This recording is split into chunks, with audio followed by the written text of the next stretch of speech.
Bonjour à toutes et tous, j'espère que vous allez bien et que vous vous portez bien, surtout toujours en cette période de confinement. Et moi j'en profite du coup pour vous faire plein de petites vidéos qui j'espère vous apportent beaucoup de connaissances, aussi bien théoriques que pratiques. Alors aujourd'hui, on va parler émotionnel. Beaucoup de gens ainsi que beaucoup d'éducateurs travaillent l'émotionnel principalement plus que le comportement et beaucoup d'autres travaillent plus le comportement que l'émotionnel. Alors moi, je fais partie de ceux qui ont plutôt travaillé avec l'émotionnel on va dire en principale directive. Pourquoi? C'est parce qu'en fait, ce qu'on se rend compte quand on travaille, c'est que quand on change l'émotion du chien, on change le comportement de fait. Et donc, c'est à mon sens plus intéressant de travailler comme ça et surtout, c'est beaucoup plus passionnant. Voilà. Donc, pour commencer cette petite vidéo, on va faire un peu de théorie et puis après, je vous mettrai en fin de vidéo un exercice pratique que vous pouvez faire avec vos chiens. Alors, ce que je vous propose, c'est de prendre du papier, un crayon pour pouvoir reproduire chez vous le petit schéma, enfin les deux petits schémas que je vais vous montrer. Ça sera beaucoup plus facile pour vous. Alors, sur votre papier, vous allez dessiner un triangle. Hop, qui va ressembler donc à ça. Voilà. Ok, vous dessinez un triangle. Sur ce triangle, vous allez mettre en haut la lettre T. En bas à droite, vous allez mettre la lettre P. Et à gauche, vous allez mettre deux lettres. Vous allez mettre le J et vous allez mettre le C comme ceci. Voilà. Alors, ça, c'est le triangle des émotions, ce qu'on appelle les émotions primaires. Normalement, on oscille tous dans ce triangle des émotions primaires. Je dis normalement parce que les sociopathes n'en font pas partie, mais normalement, la plupart d'entre vous, vous n'êtes pas sociopathe, donc ce n'est pas un problème. Ça veut dire que vous allez quadriller l'intérieur de votre triangle comme ceci. Voilà. Alors, la lettre T correspond à l'émotion de tristesse. La lettre P correspond aux peurs, le J aux joies et le C aux colères. Comme ceci. Ce qu'il est important de comprendre, c'est que tous les êtres vivants, humains, canins, autres, oscillent dans ce triangle des émotions. On est tous capables de ressentir ces différentes émotions. Okay ? Quand l'émotion est normale, on a ce qu'on appelle une émotion en cloche. Je vous fais un petit dessin. Voilà. Donc, on a plein de petites émotions tout au long de la journée et puis on peut en avoir une un peu plus forte. Et cette émotion un peu plus forte, c'est la courbe en cloche que vous voyez là. Et après, il y a une redescente et donc plein de petites émotions. Je vous laisse faire ce schéma. Ce qu'il est important de savoir au niveau des émotions, c'est que tant que les émotions sont stables, on oscille donc dans ce triangle et les émotions sont comme cette cloche-là. Par contre, quand on a une émotion vraiment très vive, ce qu'on appelle une crise émotionnelle, on va sortir du triangle.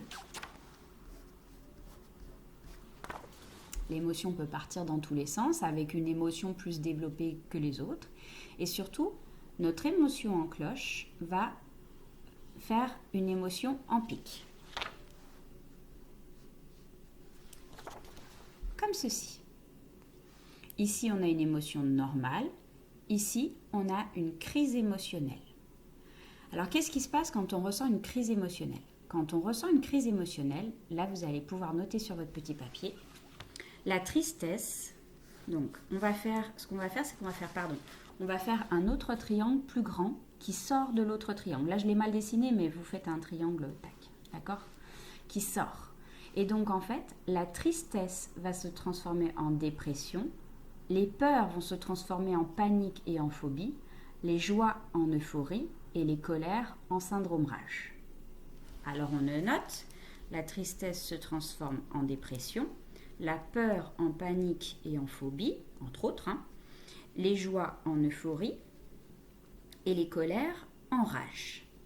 Alors, hop, ça vous donne ceci. J'espère que ça écrit bien à l'endroit sur la caméra. Donc les états de dépression, la plupart d'entre nous, on connaît au moins une personne qui a une dépression. La dépression, c'est la maladie de la tristesse, on va dire, pour le simplifier. C'est la tristesse qui n'est pas gérée et qui donc se transforme en crise émotionnelle. L'euphorie, on va dire que c'est la différence entre oh, salut, je suis trop contente de te voir et le ça c'est de l'euphorie, d'accord? Les peurs et les peurs qui se transforment en phobie et en panique, bah, ça va être vraiment des personnes qui... Il y a une différence entre ah, j'ai peur des araignées, montre-les-moi surtout pas, et là, ah, j'ai trop peur des araignées, la personne qui va monter sur une table, etc. etc. D'accord? Et la rage, bah, c'est la différence entre dire il m'énerve celui-là, et puis donner un grand coup dans la porte et faire un trou dans la porte. On est tous amenés peut-être un jour dans notre vie à sortir du triangle des émotions normales et à faire une crise émotionnelle. Je vous donne un exemple humain. On a souvent tendance à dire que les enfants font des caprices au supermarché parce qu'ils n'ont pas obtenu ce qu'ils voulaient. Donc ce qu'on appelle un caprice ici, c'est en fait une crise émotionnelle. L'enfant est habitué à obtenir et quand il n'obtient pas, quel est le résultat? Il a une crise émotionnelle. Donc c'est une émotion mal gérée qui du coup se transforme en crise émotionnelle. Ça, c'est pour la première partie théorique. Ok? Tout le monde a bien son petit schéma? Super. Donc, ce qu'il est important de comprendre,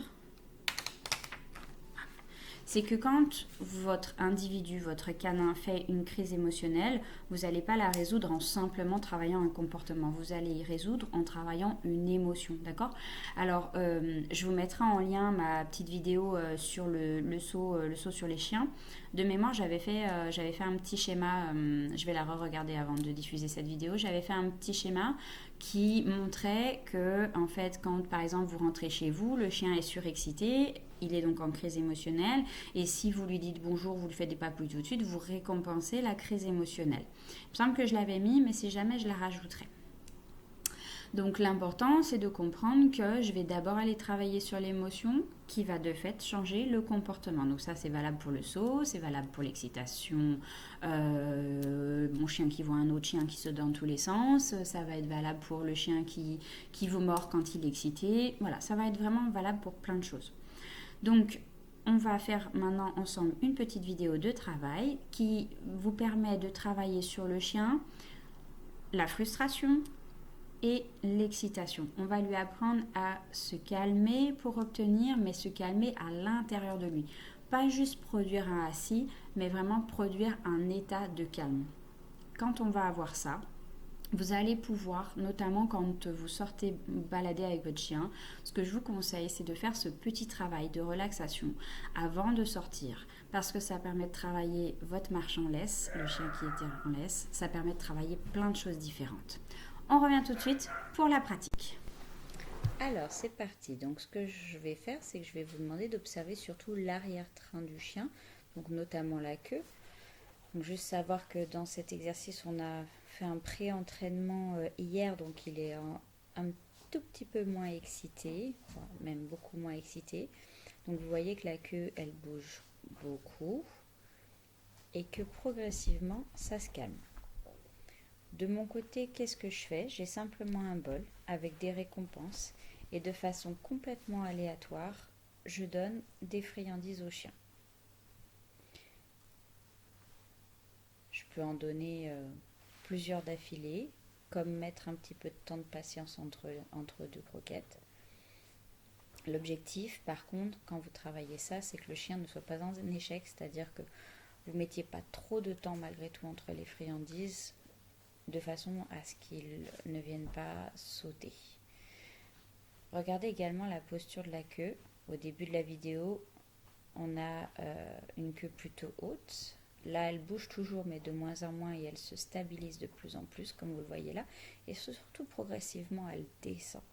Pourquoi elle descend? C'est parce que l'émotion est beaucoup moins haute qu'au démarrage de l'exercice. Là, vous voyez, ça ne bouge plus. Et donc, à partir de là, je vais commencer à payer l'immobilité de la queue parce que, via cette immobilité de queue, on a une stabilité émotionnelle. J'attends qu'il se calme. Ça réduit, je paye. Donc, sachant que là, on est dans un environnement distractif et on lui travaille le calme en distraction. Dans le jardin, il y a des chiens. il y a le bébé, il y a tout ce qu'il faut pour l'intéresser. Il détend, la queue descend, on paye. Donc bien sûr qu'on a quand même un labrador, la queue bouge à nouveau au moment où on prend la croquette parce qu'il sait que, ouais, chouette, ça va être un truc sympa. Et voilà, il a regardé calme le mouvement dans le jardin, c'est payé. Là, il s'excite encore un petit peu. On va éviter qu'il remonte en intensité. Donc, on va à nouveau payer plusieurs fois rapidement. Juste le temps qu'il se redétende. Et à nouveau, je mets de la durée et je fixe la queue. C'est calme, c'est payé. Donc, dans ce travail-là, ne cherchez pas à demander un assis au chien. Au fur et à mesure de l'exercice, plus il va se détendre et plus, de toute façon, il va y aller de lui-même sur la position assise. Donc là, pour les besoins de la vidéo et pour éviter de vous faire une vidéo trop longue, on a coupé les exercices. Calme complet, la queue descend complètement, je paye. Mais vous verrez que vous, quand vous aurez fait un petit peu d'entraînement, de la position debout, le chien va naturellement s'asseoir et progressivement, comme on le verra dans la vidéo, il va se coucher. On fait la suite en position assise. Donc pareil, regardez plutôt l'arrière-main du chien. La queue est complètement immobile à la différence de tout à l'heure. Il y a de la distraction à côté et pourtant il reste calme. Donc ici, il reste calme, ça sous-entend il aboie pas, il s'excite pas, il saute pas sur moi, il saute pas sur la barrière. Donc plein de comportements qui pourraient être désagréables. Il lui a fallu 2 jours d'entraînement. Et là maintenant on le fait en couché. Donc regardez la queue, c'est pareil, ça bouge beaucoup au départ. Et vous allez voir, regardez bien l'arrière-main du chien. Assez rapidement, on va avoir une modification du corps. Hop, la queue ne bouge plus, presque plus. Donc là, je mets à chaque fois la récompense au sol pour augmenter le calme. Et je ne demande rien au chien, c'est le chien qui descend de lui-même dans les différentes positions. Plus il est calme, plus il descend. Là, pareil, on a une immobilité parfaite. Donc on récompense de façon aléatoire toujours. Et là, je commence à faire bouger le bol pour augmenter le calme dans l'excitation. Donc l'excitation, c'est le bol qui bouge avec tout plein de friandises dedans. Et hop, la bascule. J'espère que vous l'avez vu. N'hésitez pas à faire un petit zoom en arrière. Mais si vous regardez, voilà, il a basculé. La bascule veut dire qu'il est au calme quasi le plus complet.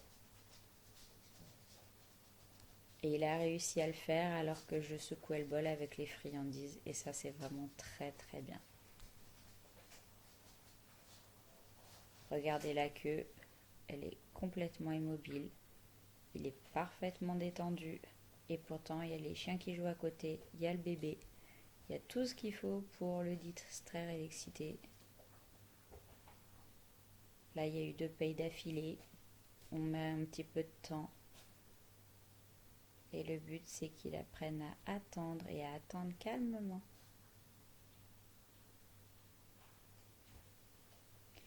Et du coup, il est tellement calme que quand on met les friandises plus loin pour le libérer et pour lui dire que la session de calme est terminée, eh bien, il n'en bouge même plus. Merci d'avoir regardé cette vidéo. Je vous souhaite une bonne fin de journée. N'hésitez pas à liker, partager et poser vos questions.